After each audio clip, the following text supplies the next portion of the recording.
ते उन्हनि जी ॻाल्हाइण जी ज़रूरत कान्हे सियासी तौर ते ऐं छा चइबो कंपनी सरकार पर्दे जे पुठियां इहे सभु शयूं प्रेशर्स आया ऐं हलंदो रहियो पर यकीनी सम्झो त हिन जी हसासियत अहिड़े क़िस्म जी हुई जो सम्झो त सिंध जो मजमूई ईंदड़ पाणी जेको सिंध में गुड्डू ऐं गुड्डूअ खां अॻियां अचे थो उनजो टिनि हिसनि मां 2 हिसा पाणी ख़तमु थियणो आहे जेके फेज़ 1 ऐं फेज़ 2 फेज़ 3 में जेके स्कीमूं आहिनि उहे हिते ई पूरियूं थियणियूं उन करे नई कमांड एरिया पैदा करणु मजमूई तौर ते पाकिस्तान जे पुराणी जेका कमांड एरिया आहे सभिनी सूबनि में उन्हनि खे तबाही जो मैसेज आहे पाकिस्तान जे गॾियल जेको पाणी आहे इंडस बेसन इरिगेशन सिस्टम उनखे चइबो आहे जंहिंमें सिंधू इंडस पाए झेलम पाए चनाब पाए काबुल पाए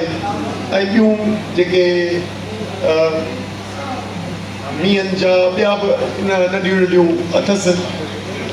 केपी मां या ॿियनि सूबनि मां उहो पाणी बि हिते वापसि अचे थो नए जी शिकल में ॾियनि त मजबूरी तौर ते इनखे चवनि था इंडस बेसन इरिगेशन सिस्टम हाणे असां उन में हिसेदार आहियूं हाणे उन में ऑलरेडी खोट आहे सिस्टम में जंहिंजे करे सिंध में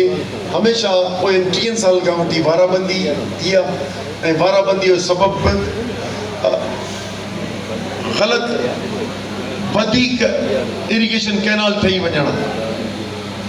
ग्रेटर थल कैनाल ठहियो आहे चश्मा झेलम लिंक कैनाल ऐं तौसा पंज कैनाल ते लिंक कैनाल आहिनि जेको सिंधूअ जो पाणी हिकिड़ो लिंक कैनाल पंजट महल हली ऐं शेरगढ़ जोया ते चश्मा मां झेलम में थो पवे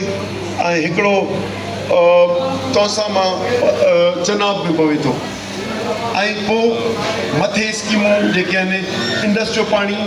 उन्हनि लोअर जेके झेलम ऐं चनाब सतलज रावी ब्यास ही कमांड एरिया आहे उनखे आबाद करे थो ऐं जंहिंजे करे मजमूई तौर ते असांखे नुक़सानु थिए थो ऐं वाराबंदीअ जो सबबु फेज़ 1 जंहिंजी इब्तिदा त परवेज़ मुशर्रफ कई पर हिते सिंध में घोड़ थी वियो त एंटी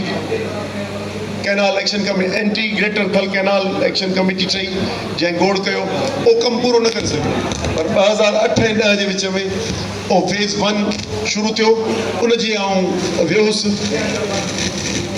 उहो कैनाल कोन्हे ग्रेटर थल कैनाल कोन्हे पूरो हिकिड़ो सिस्टम आहे हिकिड़ो कैनाल आहे जंहिंमें 4 नवां कैनाल आहिनि